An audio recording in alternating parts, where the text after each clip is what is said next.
सा पुनर्मनुना तेन गृहीतातीव शोभना विवाहविधिना ताता सृजत्सर्गं समैथुनम्। प्रिय दर्शकों, नमस्कार। एक बार फिर से उपस्थित हूँ आप सबके सामने सोमवार के कार्यक्रम में। कभी कभी जब मैं लोगों से फोन पर बात करता हूँ तो ऐसे प्रश्न आते हैं दिमाग में लोगों के, मतलब जो लोग मुझसे बात करते हैं तो उन लोगों में से ना बहुत सारे प्रश्न ऐसे होते हैं जो पूछते हैं, पंडित जी मेरा पति ऐसा है, मेरी पत्नी ऐसी है, मेरा दाम्पत्य ऐसा बीत रहा है। तो सबसे ज़्यादा अगर मैं एक दिन में 10 कुंडली देखता हूँ तो मैंने ये बात बहुत बार कही है आप लोगों से पहले भी कि उन 10 कुंडलियों में से मान के चलिए कि 7 से 8 प्रश्न सिर्फ विवाह को लेकर के होते हैं कि दाम्पत्य टूट रहा है या दाम्पत्य परेशान है। और कितना भी जुगत लगा लीजिए बड़ा मुश्किल हो जाता है उसको संभालना। जब एक बार वो दरकने लगता है, रिश्तों की दीवारें जब एक बार टूटने लगती हैं तो फिर उसको आप कितना भी मरहम पट्टी करते रहिए पर वो बड़ा मुश्किल से चल पाता है। तो इस वजह से और ख़ास करके आज के समय में तो बड़ी ही ये बात आसानी से सरलता से टूट जाती है कि चलो अब तो रिश्तों में उस तरीके की जो माया है, जो मोह है, जो बंधन है वो तो और वैसे भी पतला होता जा रहा है दिन प्रतिदिन। तो कुछ ऐसा ही आज मैं विषय आप लोगों के सामने लेकर के आया हूँ जिस पे चर्चा करूँगा कि अब पता नहीं ज्योतिष के मामले में ये कितना तार्किक है या फिर कितना जरूरी है इस विषय पे कार्यक्रम बनाना।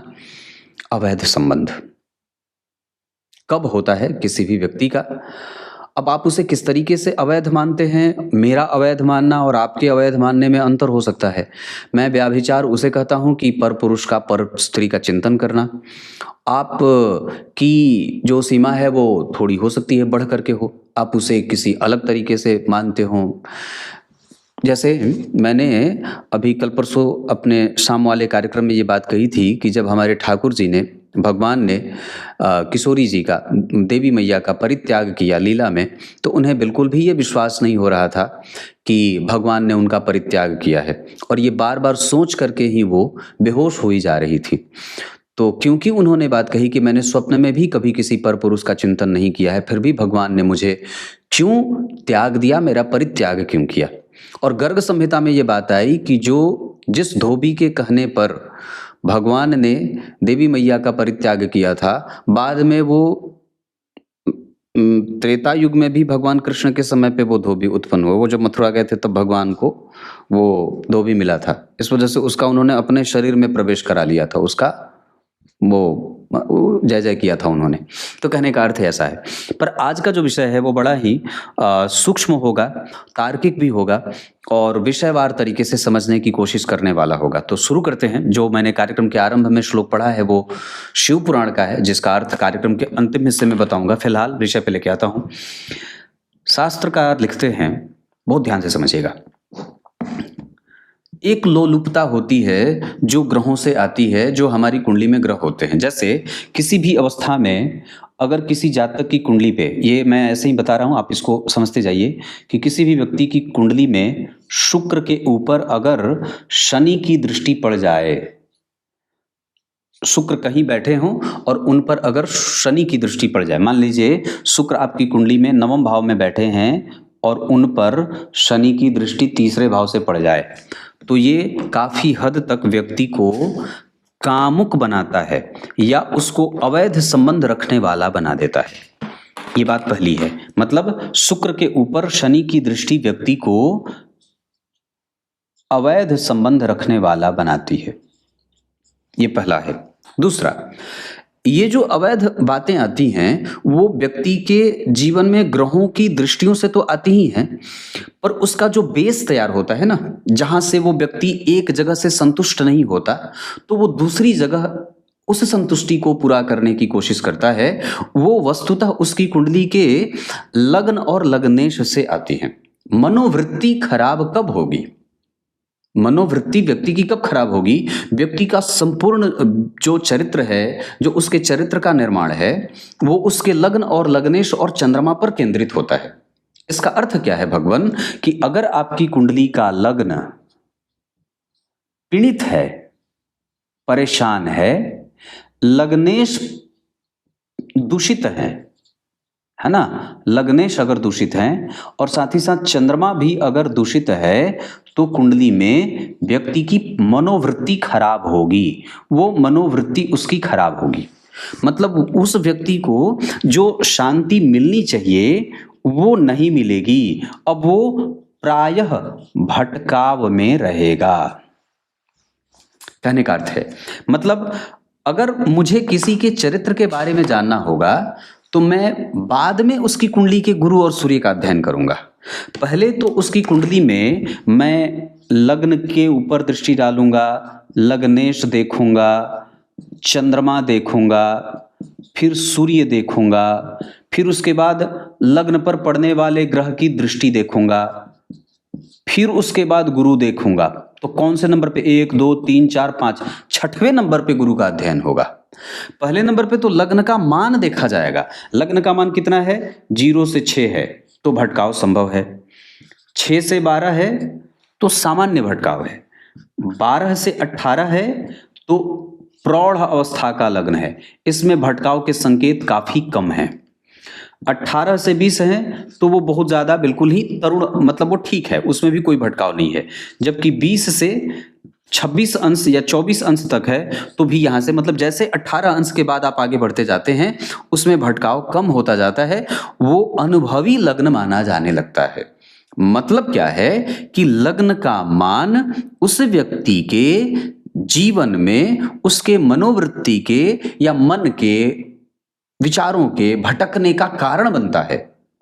अगर लग्न प्रबुद्ध है तो व्यक्ति की प्रवृत्ति भी प्रबुद्ध है। लग्न आपने देख लिया, अब उसके बाद अब जरा विचार करें। मैं इन सबको मिटाता हूं एक बार और फिर से कुछ और चीजें नई बताता हूं। जैसे अगर मान लीजिए लग्न बहुत अच्छा बन गया, लग्न आपकी कुंडली में, कोई जरूरी नहीं है कि जितने लोग अवैध संबंध वाले होते हैं उनकी कुंडली में लग्न का मान कमजोर ही हो। कई बार तो लग्न 18 से 20 अंश का होता है और फिर भी उनमें भटकाव देखने को मिलता है। अब ये क्यों होता है, इसको समझते हैं। उस व्यक्ति की कुंडली में लग्न तो बहुत अच्छा बन गया, लग्न का मान अच्छा बन गया, लेकिन उसकी कुंडली के चंद्रमा कमजोर हो गए जो उसके मन को स्थिर नहीं होने देते हैं। अब इसके पीछे एक शास्त्रगत बड़ी अच्छी बात है। देवगुरु बृहस्पति की पत्नी थी तारा। ये कहानी मैं लगभग लाखों बार लाखों बार नहीं, कम से कम 1000 बार तो कहा होगा, कही होगी। तो बृहस्पति की पत्नी थी तारा, जिनके ऊपर मन आ गया चंद्रमा का। मतलब चंद्रमा का मन सच में डमाडोल है। अगर आप भौतिकीय धरातल पे चंद्रमा को छूने की कोशिश करेंगे तो शायद आप उन्हें नहीं छू पाएंगे, क्योंकि उनका फिजिकल एग्जिस्टेंस ग्रहों के रूप में वो नहीं है जो आप और हम जिस चंद्रमा पे जाने की बात करते हैं, वो चंद्रमा नहीं। चंद्रमा को आप छू नहीं सकते, वो आपका मन है। मन को छू लेने वाली बात होती है। मन को छू लेने वाला कोई यंत्र या कोई रोवर नहीं होता है जो आप जाकर के उसको छू लें ना। मन सिर्फ बातों से छुआ जा सकता है। भक्ति से भगवान को प्राप्त किया जा सकता है, साधन से नहीं। भगवान के पास पहुंचने के लिए विचार करिए, अगर आपको देवलोक ब्रह्मलोक तक जाना होगा तो कई करोड़ वर्ष लग जाएंगे, तब आप शायद वहां जा पाएं, और ऐसी कोई अभी तक साधन बनी भी नहीं है।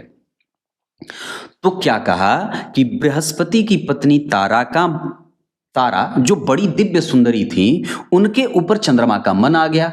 इसका अर्थ है कि वही मन अगर अनियंत्रित होता है तो किसी के ऊपर भी आ जाता है। तो भगवान क्या बात कही कि यहाँ पे अगर व्यक्ति की कुंडली के चंद्रमा पीड़ित होंगे, परेशान होंगे, कमजोर होंगे, तो उस व्यक्ति की मनोवृत्ति कमजोर हो सकती है और फिर वो कई बार अपने आप को एक संबंधों से ट्रांसफर करके दूसरे में, दूसरे से ट्रांसफर करके तीसरे में, तीसरे से ट्रांसफर करके चौथे में ये जाता है। अब एक पक्ष और भी कहता है, ये पक्ष तो आपने देख लिया चंद्रमा वाली, एक पक्ष और क्या कहता है कि ये जो बात होती है ना, ये कई बार दशाओं पे भी बड़ा काम करती हैं।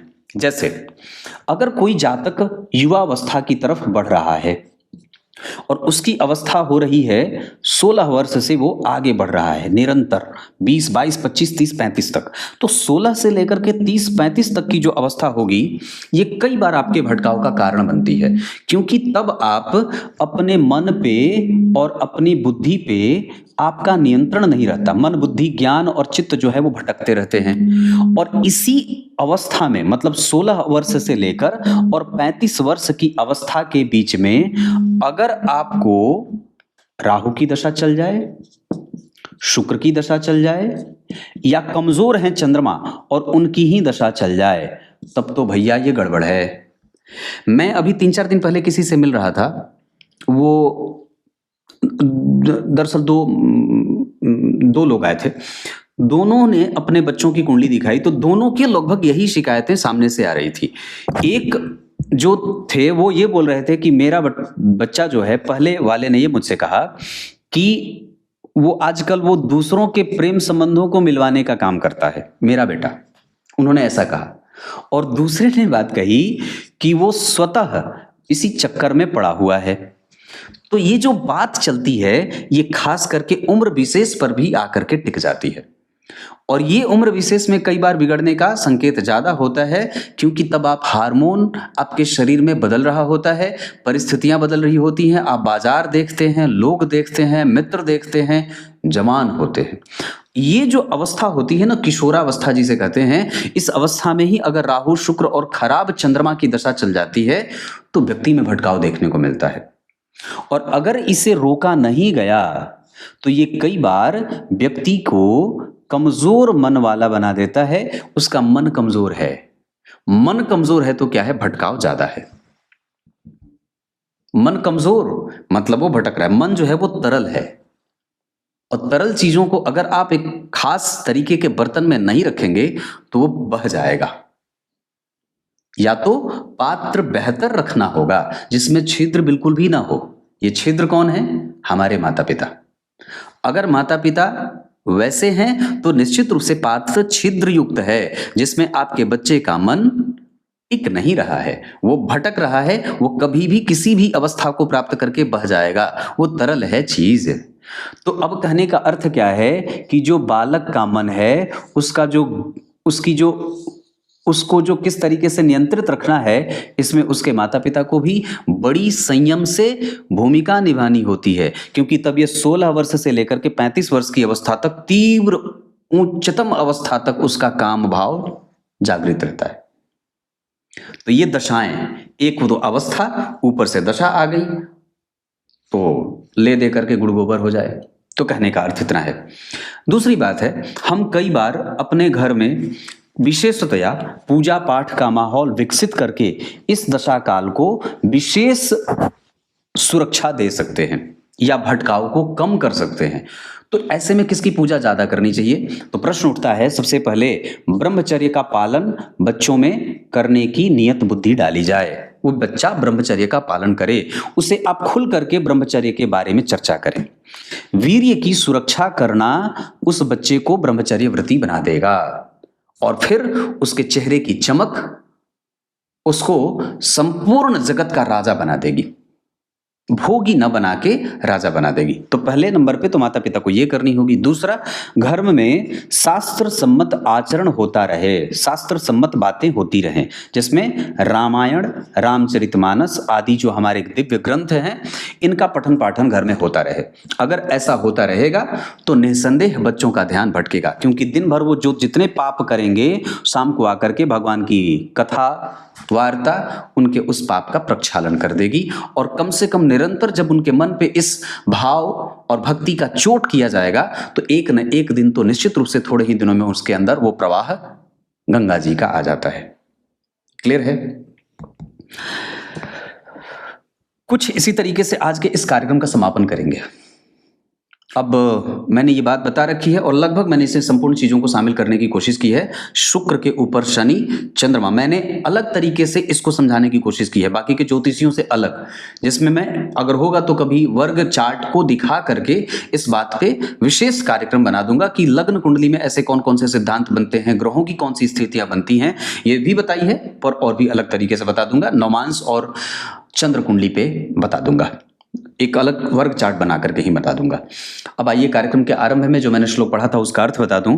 भगवान वेदव्यास लिखते हैं कि इस ब्रह्मांड का जो मतलब मनु शत्रुपा का जो पहला विवाह हुआ वो पहला विवाह हुआ और वो मैथुन सृष्टि का आरंभ।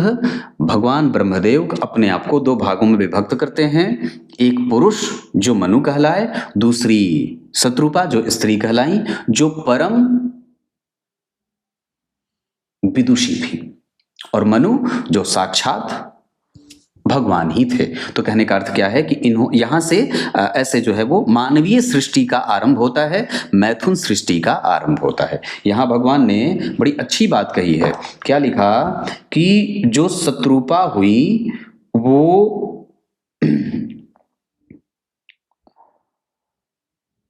उच्च कोटि के साधक हुए मनु, और जो स्त्री थी वो शत्रुपा कहलाई जो योगिनी और तपस्विनी थी। ये दोनों कौन थे? भगवान ब्रह्मदेव से ही उत्पन्न हुए थे। तब तक के लिए बहुत बहुत नमस्कार।